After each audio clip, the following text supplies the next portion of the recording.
परिचय। राज और अमन आज बाजार आए हैं और अब एक रेस्तरां में अपने शीतल पेय का आनंद उठा रहे हैं। अमन, तुम हमेशा स्प्राइट ही पीते हो? हाँ, मुझे सिर्फ यही पसंद है। ठीक है, लेकिन ये हरे रंग की बोतल दिखती बहुत सुंदर है। अमन, मुझे तुमसे कुछ पूछना है। हाँ, जरूर पूछो राज। हरे रंग का कांच कैसे बनाया जाता है? ठीक है, मैं तुमको बताता हूं। कांच के उत्पादन के समय इसमें कुछ रसायन मिलाए जाते हैं जिससे ये हरा रंग दिखता है।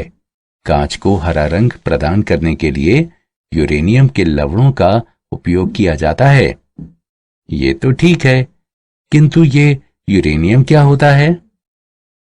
यूरेनियम एक प्राकृतिक तत्व है।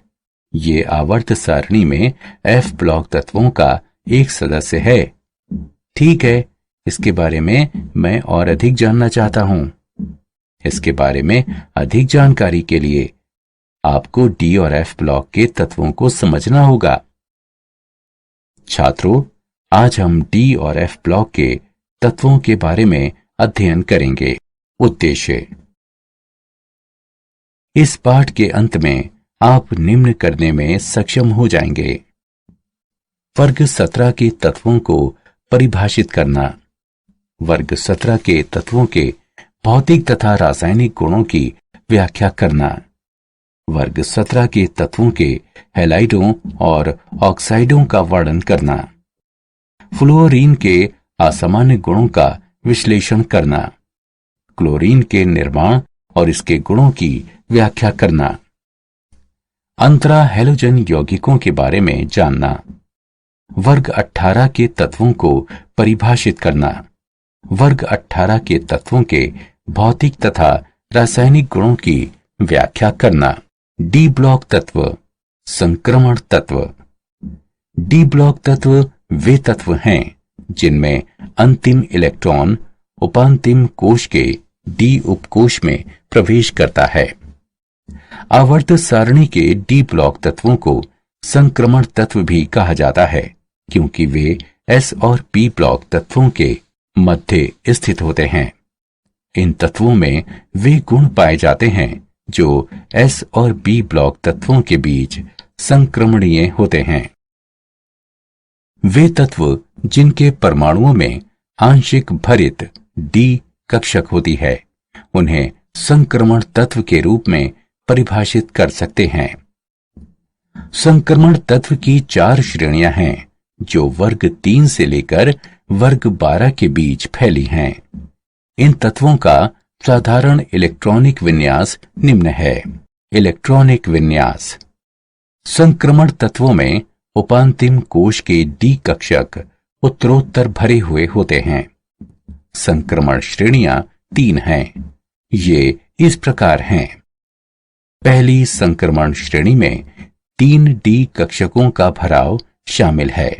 ये स्कैंडियम से शुरू होकर जिंक तक जाती हैं। दूसरी संक्रमण श्रेणी में 4 डी कक्षकों का भराव शामिल है और इसमें अट्रियम से लेकर कैडमियम तक 10 तत्व शामिल हैं।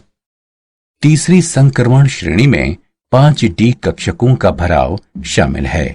ये लैंथेनम से शुरू होकर मरकरी तक जाती है। परमाणविक त्रिज्या एवं आयनिक त्रिज्या। परमाणविक त्रिज्या।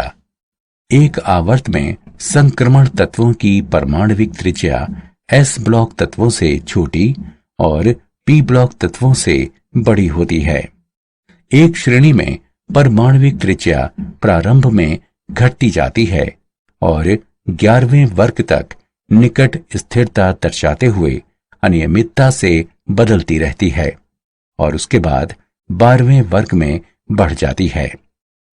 बढ़ते हुए परमाणु क्रमांक के साथ डी इलेक्ट्रॉन का नाभिकीय आवेश तथा परिरक्षण प्रभाव बढ़ता जाता है और प्रभावों को प्रतिसंतुलित करता है, जिसके परिणाम स्वरूप परमाणविक त्रिज्या कुछ सीमा तक घट जाती है। जिंक, कैडमियम और मरकरी में इलेक्ट्रॉन प्रतिकर्षण के कारण परमाणविक त्रिज्या बढ़ जाती है, जिससे नाभिक के बाह्यतम कोश का आकर्षण बढ़ जाता है। आयनिक त्रिज्या दाएं से बाएं घटती है। ऑक्सीकरण अवस्था में वृद्धि के साथ साथ वो घटती जाती है। समान ऑक्सीकरण अवस्था के लिए साधारणतया नाभिकीय आवेश में वृद्धि के साथ आयनिक त्रिज्या घट जाती है। संक्रमण धातुओं के सामान्य गुण। धात्विक लक्षण। संक्रमण तत्व वर्धनीय एवं तन्य होते हैं और इनमें धात्विक चमक होती है। ये ऊष्मा तथा विद्युत के सुचालक होते हैं। मरकरी को छोड़कर सभी ठोस होते हैं। परमाणु आयतन और घनत्व।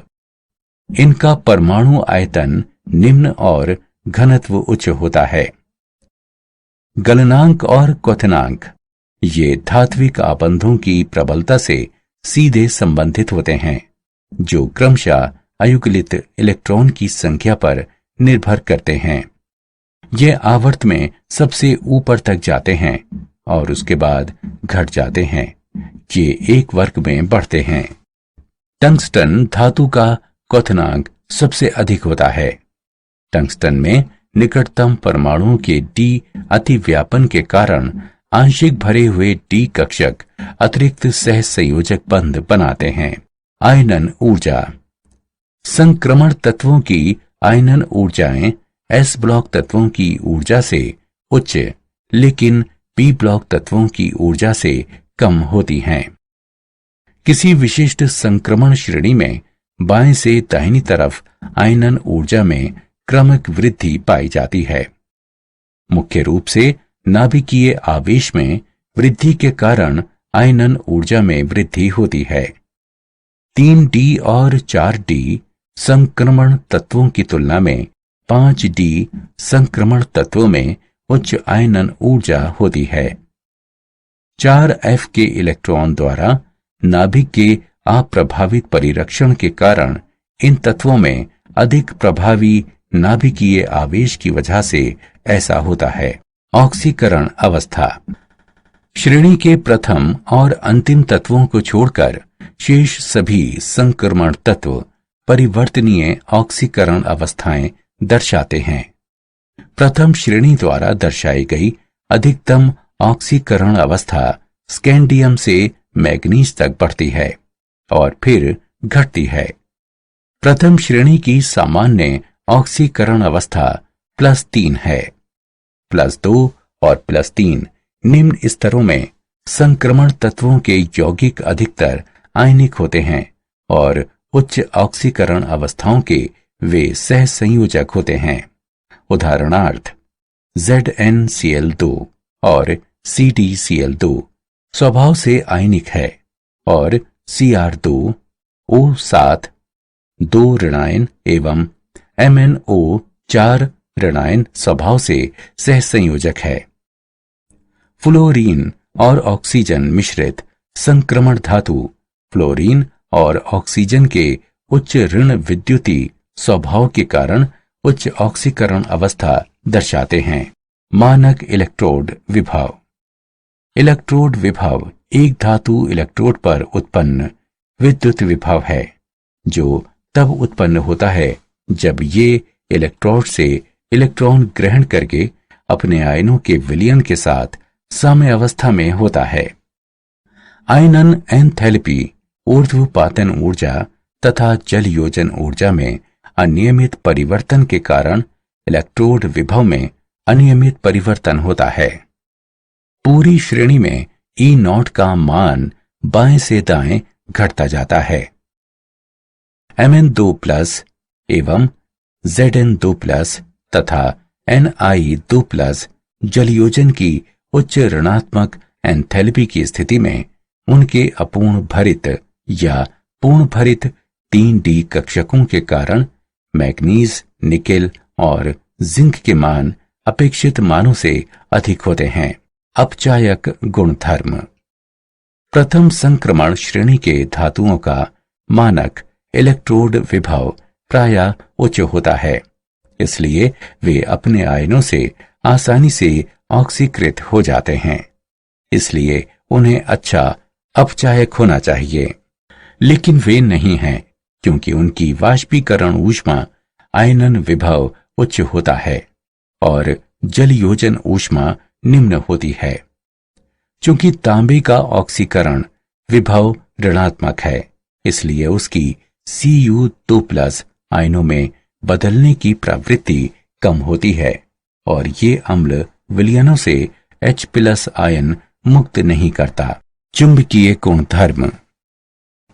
पदार्थ जिनके कक्षकों में अयुग्लित इलेक्ट्रॉनों की कुछ स्पीशीज होती हैं, अनुचुंबकीय पदार्थों के रूप में व्यवहार करते हैं।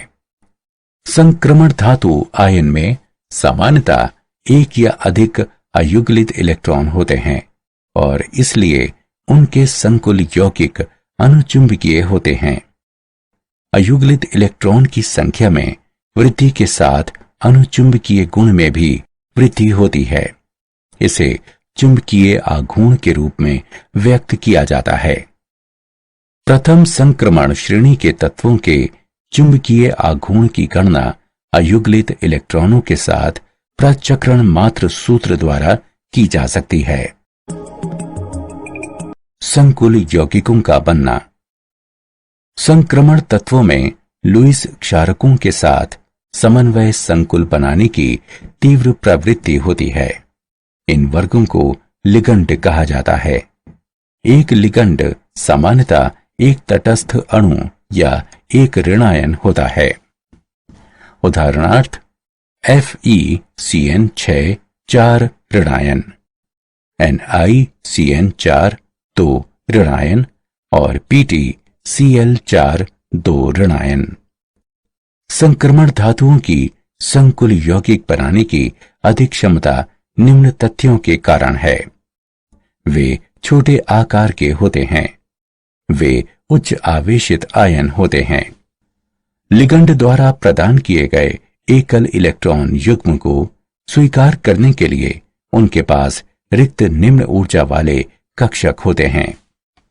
संकुल यौगिक जिनमें धातु +3 ऑक्सीकरण अवस्था में है, वे सामान्यतः +2 ऑक्सीकरण अवस्था की तुलना में अधिक स्थायी होते हैं। रंगीन आयनों का बनना। संक्रमण धातु आयन और उनके यौगिक प्रायः रंगीन होते हैं। एक मुक्त पृथक गैसीय संक्रमण धातु आयन में 5D कक्षक अपह्रासित होते हैं। वास्तविक स्थिति में आयन या तो विलायक अणुओं से या फिर लिगेंड से घिरे होंगे। घिरे हुए वर्ग D कक्षकों की ऊर्जा को प्रभावित करते हैं और सामान्यतः वे अलग अलग ऊर्जा वाले D कक्षकों के 2 समूहों में विभाजित हो जाते हैं। ये बहुत ही कम ऊर्जा अंतर के संगत होती है और इसलिए प्रकाश दृश्य प्रक्षेत्र में अवशोषित हो जाता है। इसलिए जब श्वेत प्रकाश इन संकुल यौगिकों पर पड़ता है तो वे इलेक्ट्रॉन के संवर्धन के लिए एक विशिष्ट रंग की तरंग दैर्ध्य अवशोषित करते हैं और पदार्थ पूरक रंग जैसा दिखता है। उत्प्रेरकीय गुण। संक्रमण धातुओं की उत्प्रेरकीय सक्रियता निम्न कारणों से हो सकती है। संक्रमण धातुएं अपनी परिवर्तनशील संयोजकता के साथ एक अस्थायी मध्यवर्ती यौगिक बनाती हैं, जो अभिक्रिया के लिए निम्न सक्रियण ऊर्जा का एक नया पथ प्रदान करते हैं। उदाहरणार्थ आयरन आयोडीन और परसल्फेट आयन के बीच होने वाली अभिक्रिया को उत्प्रेरित करता है। संक्रमण धातु मुक्त संयोजकता के साथ अत्यधिक पृष्ठ क्षेत्रफल प्रदान करता है, जिस पर अभिकारक अणु अवशोषित होते हैं। परिणाम स्वरूप उत्प्रेरक की सतह पर अभिकारक की सांद्रता में वृद्धि हो जाती है और अभिकारक के अणुओं में उपस्थित आबंध दुर्बल हो जाते हैं। अधिकांश संक्रमण धातु और इनके यौगिक अनेक अभिक्रियाओं को उत्प्रेरित करने के लिए जाने जाते हैं। उदाहरणार्थ, हाइड्रोजन के लिए पैलेडियम का उत्प्रेरक के रूप में उपयोग किया जाता है। पॉलीथीन के उत्पादन में जैगलर नटा उत्प्रेरक के रूप में टाइटेनियम ट्राइक्लोराइड का उपयोग किया जाता है। हाबर पराक्रम में अमोनिया उत्पादन के लिए आयरन का उपयोग किया जाता है। विविध अपचायक प्रक्रियाओं में निकेल का उपयोग उत्प्रेरक के रूप में किया जाता है। अंतराकाशी यौगिकों का बनना। संक्रमण धातुएं बड़ी संख्या में अंतराकाशी यौगिक बनाती हैं, जिसमें छोटे आकार वाले परमाणु संक्रमण धातु क्रिस्टल जालक की रिक्त अंतराकाशी अवकाश के भीतर संपाशित हो जाते हैं। इनमें जो आबंध होते हैं वो ना तो आयनीय होते हैं और न ही सहसंयोजी। उदाहरणार्थ Mn4n और Fe3H। क्रिस्टल जाल में उपस्थित छोटे परमाणु संक्रमण धातुओं की वर्तनीयता और तन्यता घटा देते हैं, लेकिन उनकी तनन सामर्थ्य बढ़ा देते हैं। उदाहरणार्थ, अंतराकाशी अवकाशों में संपाशित कार्बन की उपस्थिति के कारण कास्ट आयरन और स्टील कठोर हो जाते हैं। इनके गलनांक उच्च होते हैं तथा रासायनिक रूप से ये निष्क्रिय होते हैं। मिश्रातुओं का बनना। एक मिश्रातु उन दो या अधिक तत्वों का सजातीय संकर है जिनमें एक धातु होती है, जहां परिणामी पदार्थ में धात्विक गुण पाए जाते हैं। इसके गुण इसके घटकों के गुणों से अलग होते हैं। संक्रमण तत्वों के परमाणु आकार लगभग समान होते हैं, इसलिए ये तत्व अपने क्रिस्टल जालक में अपनी स्थितियों को पारस्परिक रूप से प्रतिस्थापित कर सकते हैं और संक्रमण धातुओं के बीच अनेक मिश्रातु संभव हो सकती हैं। उदाहरणार्थ, पीतल, कांसा और विविध प्रकार के स्टील। इस प्रकार निर्मित मिश्रातु अपेक्षाकृत कठोर होते हैं और इनके गलनांक उच्च होते हैं। संक्रमण तत्वों के कुछ महत्वपूर्ण यौगिक। संक्रमण धातुएं ऑक्सीजन, नाइट्रोजन, हैलोजन, सल्फर और कार्बन जैसी अधातुओं के साथ अभिक्रिया करके द्विअंगी यौगिक प्राप्त करते हैं।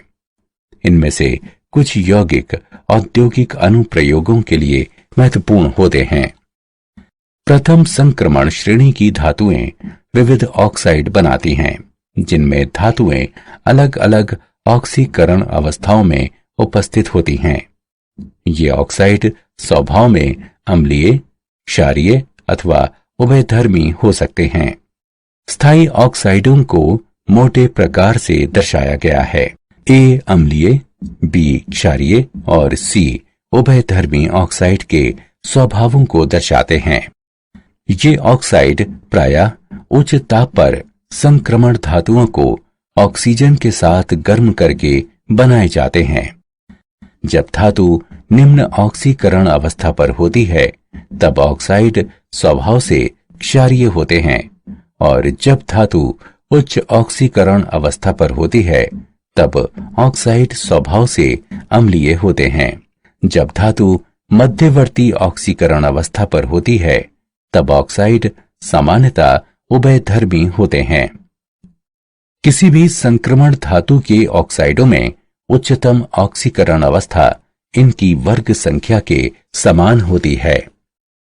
धातु की ऑक्सीकरण संख्या में वृद्धि के साथ ऑक्साइड के आयनिक गुण में कमी आती है। ऑक्सोधनायन लवण बनाने के लिए क्षारीय तथा उभयधर्मी ऑक्साइडों को अम्लों और क्षारों में घोला जाता है। पोटेशियम डाइक्रोमेट K2Cr2O7, इसे क्रोमेट अयस्क से बनाया जाता है। अयस्क का पाउडर बनाने के बाद उसे वायु की उपस्थिति में Na2CO3 के साथ संगलित किया जाता है तो सोडियम क्रोमेट प्राप्त होता है और CO2 मुक्त होती है।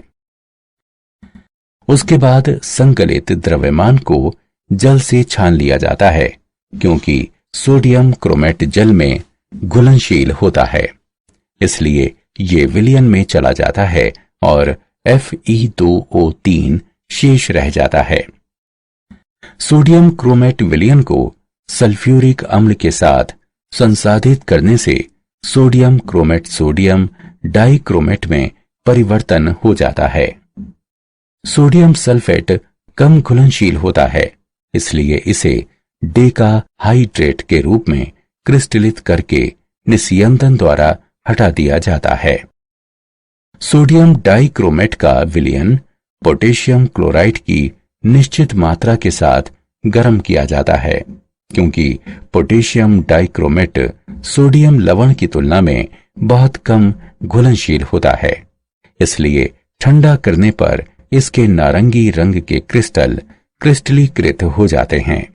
पोटेशियम डाइक्रोमेट के गुण। यह एक नारंगी रंग का क्रिस्टलीय ठोस है जिसका गलनांक 670 केल्विन है। ठंडे जल में यह थोड़ा सा विलय है, लेकिन गर्म जल में यह पूरी तरह से विलय है। उच्च तापमान पर गर्म करने से ये अपघटित हो जाता है और ऑक्सीजन मुक्त करता है। अम्लीय माध्यम में ये प्रबल ऑक्सीकरण कर्मक के रूप में कार्य करता है। जब किसी क्लोराइड को ठोस K2, Cr2, O7 और सांद्र सल्फ्यूरिक अम्ल के साथ गर्म किया जाता है तो क्रोमिल क्लोराइड की नारंगी लाल वाष्प निकलती है। जब इस वाष्प को NaOH के घोल से गुजारा जाता है तो ये Na2CrO4 बनने के कारण पीले रंग की हो जाती है। डाइक्रोमेट आयन का अम्लीय विलयन CrO5 CrO O2 2 बनने के कारण H2O2 के साथ गहरा नीला रंग बनाती है। क्रोमेट का डाइक्रोमेट में अंतरा रूपांतरण। क्रोमेट आयन चतुष्फलकीय होता है, जबकि डाइक्रोमेट आयन में 2 चतुष्फलकों के शीर्ष 126 अंश के क्रोमियम ऑक्सीजन क्रोमियम आबंध कोण के साथ एक कोने की साझेदारी करते हैं। क्रोमेट और डाइक्रोमेट आयन के बीच लगभग 4 pH पर साम्यावस्था आती है। इनका जलीय विलयन में अंतरा रूपांतर होता है, जो विलयन के pH पर निर्भर करता है। अम्ल मिलाने से क्रोमेट आयन डाइक्रोमेट आयनों में बदल जाते हैं, जबकि क्षार मिलाने से डाइक्रोमेट आयन क्रोमेट आयन में बदल जाते हैं। क्रोमियम की ऑक्सीकरण अवस्था डाइक्रोमेट और क्रोमेट में वही रहती है। Potassium permanganate KMnO4। Potassium permanganate अकार्बनिक रसायन यौगिक है जिसका सूत्र KMnO4 है। यह एक लवण है जिसमें K धनात्मक और MnO4 ऋणात्मक आयन होते हैं। ये काले रंग के चूर्ण पायरोलोराइट से प्राप्त किया जाता है। पायरोलोराइट को KOH और वायु के साथ संगलित किया जाता है। इससे हरे रंग का उत्पाद पोटेशियम मैग्नेट प्राप्त होता है। औद्योगिक स्तर पर इसका उत्पादन K2MnO4 के जलीय विलयन के वैद्युत अपघटनी ऑक्सीकरण द्वारा किया जाता है। मैग्नेट और परमैंगनेट आयन दोनों चतुष्फलकीय होते हैं। एक अयुगल इलेक्ट्रॉन के साथ हरा मैग्नेट अनुचुंबकीय है, लेकिन बैंगनी परमैंगनेट प्रतिचुंबकीय है। पोटेशियम परमैंगनेट के गुण। पोटेशियम परमैंगनेट एक बैंगनी काले रंग का ठोस क्रिस्टल है जिसका गलनांक 523 केल्विन है। वो पानी में विलय है। सांद्र अवस्था में इसका जलीय विलयन बैंगनी रंग का होता है, लेकिन इसके तनु विलयन का रंग गुलाबी होता है। बहुत गर्म करने पर यह विघटित होकर ऑक्सीजन को मुक्त करता है। पोटेशियम परमैंगनेट को क्षारों के साथ गर्म करने से वो पोटेशियम मैग्नेट में बदल जाता है और ऑक्सीजन मुक्त होती है। ये क्षारीय और अम्लीय माध्यम में एक प्रबल ऑक्सीकरण कर्मक है।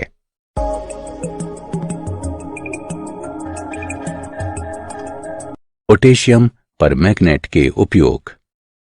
पोटेशियम परमैंगनेट के कुछ महत्वपूर्ण उपयोग निम्नलिखित हैं। इसका उपयोग रोग संक्रमणनाशी और कीटाणुनाशी के रूप में किया जाता है। KMnO4 के अत्यधिक तनु विलयन का उपयोग जख्मों को साफ करने के लिए किया जाता है। इसका उपयोग प्रयोगशाला और उद्योग में ऑक्सीकरण कर्मक के रूप में किया जाता है। इसका विरचन कार्बनिक रसायन शास्त्र में ऑक्सीकारक और बेयर के अभिकर्मक के रूप में उपयोग किया जाता है। इसका उपयोग दुर्गंध युक्त कुएं के पानी के शुद्धिकरण के लिए किया जाता है। इसका उपयोग फेरस लवणों, ऑक्सेलिक अम्ल और ऑक्सलेट के आयतनी मापन में किया जाता है।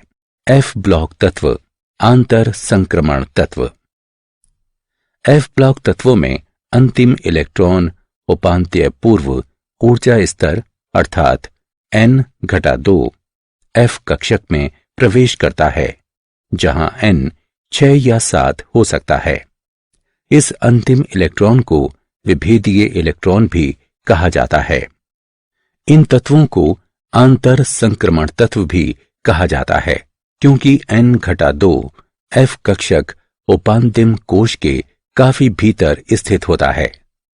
इन तत्वों का सामान्य इलेक्ट्रॉनिक विन्यास निम्न है।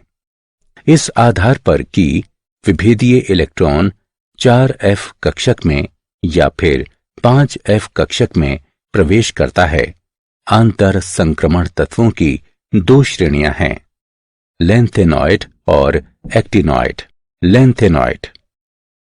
जब विभेदीय इलेक्ट्रॉन 4F कक्षकों के किसी एक कक्षक में प्रवेश करता है, तब कहा जा सकता है कि वो तत्व आंतर संक्रमण तत्वों की प्रथम श्रेणी से संबंधित है। लैंथेनम के बाद के 14 तत्व इस श्रेणी के सदस्य हैं। इन्हें लैंथेनॉइड कहते हैं, क्योंकि आवर्त सारणी में ये लैंथेनम के काफी सन्निकट पाए जाते हैं। इन सभी तत्वों के परमाणुओं के इलेक्ट्रॉनिक विन्यास में 6s2 एक समान है, परंतु 4F स्तर पर परिवर्तनशील निवेशन है। अधिकांश तत्वों में एकल 5d इलेक्ट्रॉन को 4F स्तर तक पहुंचाना प्रभावशाली ढंग से अनुकूल है। सीरियम, गैडोलिनियम और ल्यूटीशियम में 5d1 विन्यास है, क्योंकि वे अर्धभरित 4F स्तर को छोड़ देते हैं, जिससे उन्हें अति स्थायित्व प्रदान होता है। लैंथेनॉइड के भौतिक गुण। सभी लैंथेनॉइड चांदी की तरह श्वेत तथा नरम धातुएं हैं। लैंथेनॉइड के कुछ गुणधर्म निम्न प्रकार के हैं। रंग। अनेक त्रिसंयोजी लैंथेनॉइड आयन ठोस अवस्था तथा विलयन में रंगीन होते हैं। इन रंगों के कारण अयुग्लित F इलेक्ट्रॉनों की संख्या पर निर्भर होता है और F से F संक्रमण तक उत्पन्न होते हैं। उदाहरणार्थ Pr3+ हरा है और Pm3+ गुलाबी है। घनत्व। लैंथेनॉइडों का घनत्व उच्च होता है, जो 6.77 से 9.74 ग्राम प्रति घन सेंटीमीटर तक होता है। परमाणु क्रमांक की वृद्धि के साथ साथ इनके घनत्व में भी वृद्धि होती है। गलनांक और क्वथनांक। इनके गलनांक और क्वथनांक उच्च होते हैं और परमाणु क्रमांक में वृद्धि के साथ इनमें भी वृद्धि होती है। ऐसा इसलिए है क्योंकि आकार घटने से परमाणु के बीच आकर्षण बढ़ता है। लैंथेनॉइड के रासायनिक गुण। ऑक्सीकरण अवस्था। प्रथम 3 आयनन ऊर्जाओं का योग न्यून होता है, और इसलिए सबसे सामान्य और स्थिर ऑक्सीकरण अवस्था +3 है। चुंबकीय व्यवहार। Ln3+ आयन सामान्यतः अनुचुंबकीय व्यवहार करते हैं क्योंकि उनके F कक्षकों में अयुग्लित इलेक्ट्रॉन उपस्थित होते हैं। La3+ और Ce4+ में F0 विन्यास होता है और Lu3+ में F14 विन्यास होता है, जिससे वे प्रतिचुंबकीय होते हैं। रासायनिक व्यवहार। श्रेणी के आरंभ वाले सदस्य कैल्शियम की तरह बहुत क्रियाशील होते हैं, लेकिन बढ़ते परमाणु क्रमांक के साथ ये एल्यूमिनियम की तरह व्यवहार करते हैं। लेंथेनॉइड आकुंचन। त्रिधनात्मक लेंथेनॉइड की परमाणविक त्रिज्याएं और आयनिक त्रिज्याएं वर्ग में नीचे की ओर क्रमशः घटती जाती हैं। हालांकि परमाणविक त्रिज्याएं अनियमितता दर्शाती हैं, परंतु आयनिक त्रिज्याएं वर्ग में नीचे की ओर नियमितता से घटती हैं। 14 लेंथेनॉइड तत्वों पर आकुंचन का संचयी प्रभाव काफी सराहनीय है। इसे लेंथेनॉइड आकुंचन कहते हैं। लेंथेनॉइड श्रेणी में परमाणु क्रमांक में वृद्धि के साथ प्रत्येक प्रोटॉन नाभिक से जुड़ जाता है। अतिरिक्त इलेक्ट्रॉन 4f कक्षकों को भरने चला जाता है। 4f इलेक्ट्रॉन आंतरिक कोशों में स्थित होते हैं, इसलिए वे नाभिकीय आवेश के परिरक्षण में बहुत प्रभावी नहीं होते हैं। इसलिए इलेक्ट्रॉन अभ्र के संकुचन के कारण इलेक्ट्रॉनों को नाभिक के निकट खींच लिया जाता है। परिणाम स्वरूप लेंथेनॉइड के आकार में क्रमिक ह्रास होता है, जबकि परमाणु क्रमांक में वृद्धि होती है। लेंथेनॉइड के उपयोग। इन धातुओं का उपयोग बहुत कम है। लेंथेनॉइड के कुछ महत्वपूर्ण उपयोग इस प्रकार हैं। लेंथेनम और लेंथेनॉइड का अलग नहीं किया हुआ मिश्रण मिश्र धातु कहलाता है। इसमें 50% सीरियम, 40% लेंथेनम, 7% आयरन और 3% अन्य धातुएं शामिल होती हैं। स्टील की सामर्थ्य और कार्यक्षमता में वृद्धि करने के लिए इसे स्टील में मिलाया जाता है। हल्के फ्लिंट में भी मिश्र धातु की थोड़ी सी मात्रा का उपयोग किया जाता है। La2O3 का उपयोग क्रूक के लेंस में किया जाता है, जो पराबैंगनी प्रकाश को अवशोषित करके इससे सुरक्षा प्रदान करता है। CeO2 का इस्तेमाल पॉलिश ग्लास के लिए किया जाता है। CeSO4 का उपयोग आयतनीय विश्लेषण में ऑक्सीकरण कर्मक के रूप में किया जाता है। एक्टिनॉइड। 5f कक्षकों को भरने वाली श्रेणी के तत्वों को एक्टिनॉइड श्रेणी कहा जाता है। ये एक्टिनियम का अनुसरण करते हैं और इनमें थोरियम से लॉरेंशियम तक 14 तत्व शामिल होते हैं। आवर्त सारणी में वे एक्टिनियम के तुरंत बाद आने के कारण उन्हें ये नाम दिया गया है। उन्हें द्वितीय आंतर संक्रमण श्रेणी भी कहा जाता है। उनका इलेक्ट्रॉनिक विन्यास 7s2 है और 5f और 6d उपकोशों में परिवर्तनशील निवेश होता है। एक्टिनॉइड रेडियो सक्रिय तत्व है। प्रारंभिक सदस्यों की अर्धायु अपेक्षाकृत अधिक होती है और बाद वाले तत्वों के अर्धायुमान 1 दिन से लेकर 3 मिनट तक के होते हैं। एक्टिनॉइड के गुण। सभी एक्टिनॉइड चांदी जैसी श्वेत धातुएं हैं। ये तत्व रेडियो सक्रिय होते हैं। यूरेनियम के बाद सभी तत्व कृत्रिम है। इनका घनत्व उच्च होता है। इनका गलनांक औसतन उच्च होता है, परंतु संक्रमण तत्वों से काफी कम होता है। आयनिक आकार।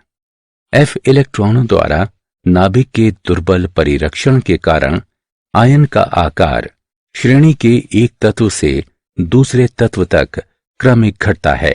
इसे एक्टिनॉइड आकुंचन कहा जाता है। एक्टिनॉइड की ऑक्सीकरण अवस्था। इनकी ऑक्सीकरण अवस्था +3 होती है।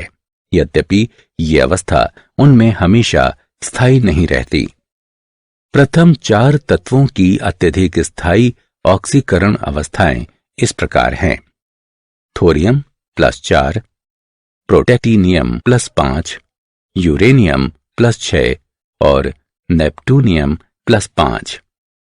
प्लूटोनियम +3 से +7 तक की सभी ऑक्सीकरण अवस्थाएं दर्शाता है। फिर भी उसकी अत्यधिक स्थायी अवस्था प्लूटोनियम +4 है। अमेरिसियम और शेष एक्टिनॉइड की ऑक्सीकरण अवस्था +3 पर अत्यधिक स्थायी है। एक्टिनॉइड के उपयोग। एक्टिनॉइड के महत्वपूर्ण उपयोग निम्न हैं। बिजली उत्पादन के समय परमाणुिक भट्टी में थोरियम का उपयोग किया जाता है। कैंसर के उपचार में भी थोरियम का उपयोग किया जाता है। रिएक्टरों में नाभिकीय ईंधन के रूप में यूरेनियम का उपयोग किया जाता है। कांच को हरा रंग प्रदान करने के लिए यूरेनियम लवणों का उपयोग किया जाता है। परमाणु रिएक्टरों में ईंधन के रूप में और परमाणु बम बनाने में भी प्लूटोनियम का उपयोग किया जाता है। लैंथेनॉइड और एक्टिनॉइड में तुलना। लैंथेनॉइड में अंतिम इलेक्ट्रॉन 4f कक्षक में प्रवेश करता है, जबकि एक्टिनॉइड में 5f कक्षक में प्रवेश करता है। लैंथेनॉइड का सामान्य इलेक्ट्रॉनिक विन्यास निम्न है, जबकि एक्टिनॉइड का सामान्य इलेक्ट्रॉनिक विन्यास निम्न है। लैंथेनॉइड में परमाणु आकार में ह्रास अनियमित है, परंतु त्रिधनायन के आकार का ह्रास नियमित है, जबकि एक्टिनॉइड में परमाणु एवं आयनिक आकार में क्रमिक ह्रास पाया जाता है। लैंथेनॉइड में मुख्य और सामान्य ऑक्सीकरण अवस्था +3 है। कुछ तत्व +2 और +4 की ऑक्सीकरण अवस्था भी दर्शाते हैं, जबकि एक्टिनॉइड में संयुक्त ऑक्सीकरण अवस्था +3 है, लेकिन ये हमेशा स्थायी अवस्था नहीं है।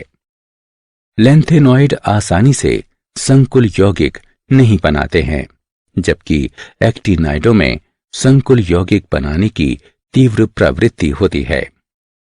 लैंथेनॉइड के यौगिक कम क्षारीय होते हैं, जबकि एक्टिनॉइड के यौगिक अधिक क्षारीय होते हैं। प्रोमेथियम के अलावा शेष लैंथेनॉइड रेडियो निष्क्रिय होते हैं, जबकि सभी एक्टिनॉइड रेडियो सक्रिय होते हैं। क्या आप जानते हैं? ऐसा माना जाता है कि 4000 ईसा पूर्व मिस्रवासियों ने आयरन की खोज की थी। इस तत्व का जिस युग में व्यापक उपयोग किया गया उसे विश्व इतिहास में लौह युग के नाम से जाना जाता है। कैरेट शब्द, जिसका अर्थ शुद्धता का उपयोग उपस्थित स्वर्ण की मात्रा को दर्शाने के लिए किया जाता है। 24 कैरेट शुद्ध स्वर्ण होता है और इससे कम मूल्यांकन में स्वर्ण की शुद्धता आनुपातिक रूप से कम होती जाती है। हेनरी एंटनी बेकुरेल ने सन 1896 में खोज की थी कि यूरेनियम रेडियो सक्रिय होता है। सारांश। आइए हमने जो कुछ सीखा है उसे संक्षेप में दोहराएं। डी ब्लॉक तत्व वे तत्व होते हैं जिनमें अंतिम इलेक्ट्रॉन उपांतिम कोश के डी उपकोश में प्रवेश करता है। एक आवर्त में संक्रमण तत्वों की परमाणुविक त्रिज्या एस ब्लॉक तत्वों से कम और पी ब्लॉक तत्वों से अधिक होती है। किसी विशिष्ट संक्रमण श्रेणी में बाएं से दाहिनी तरफ जाने से आयनन ऊर्जा में क्रमिक वृद्धि पाई जाती है। इलेक्ट्रोड विभव एक धातु इलेक्ट्रोड पर उत्पन्न विद्युत विभव है, जो तब उत्पन्न होता है जब ये इलेक्ट्रोड से इलेक्ट्रॉन ग्रहण करके अपने आयनों के विलयन के साथ साम्यावस्था में होता है। संक्रमण धातु आयन में सामान्यतः एक या अधिक अयुग्लित इलेक्ट्रॉन होते हैं और इसलिए उनके संकुल यौगिक सामान्यतः अनुचुंबकीय होते हैं। पोटेशियम परमैंगनेट एक काले रंग के चूर्ण पायरोलोराइट से प्राप्त किया जाता है। पायरोलोराइट को KOH और वायु के साथ संगलित किया जाता है। इससे हरे रंग का उत्पाद पोटेशियम मैग्नेट प्राप्त होता है। तत्वों की श्रेणियां जिनमें विभेदीय इलेक्ट्रॉन 4f कक्षकों की किसी एक कक्षक में प्रवेश करता है, उन्हें लेंथेनॉइड श्रेणी कहते हैं। 5